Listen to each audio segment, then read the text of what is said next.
Bom dia, pessoal. Eu vim de novo aqui com o meu micro-ondas, que ele voltou a fazer o barulho insuportável.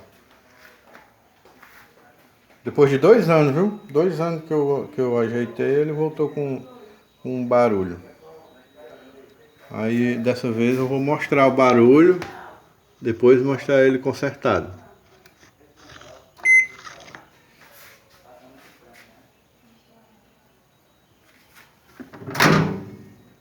Aqui tem um pratinho.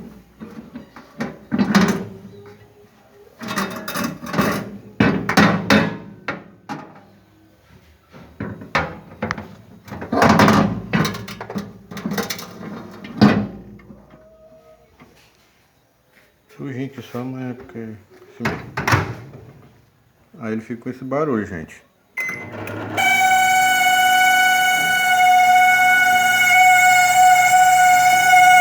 O barulho é aqui atrás.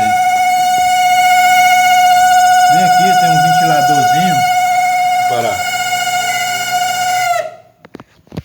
Ele tem um ventiladorzinho que o eixo do ventilador ele é bem fininho, é um ferrinho.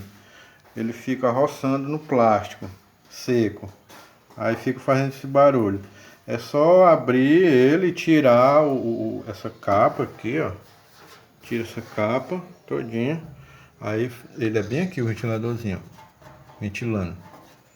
É só tirar o ventilador.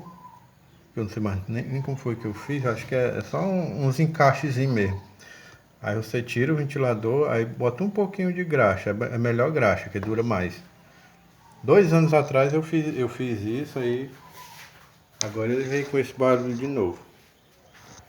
Aí depois eu mostro ele consertado, tá bom? Bom dia e bom dia.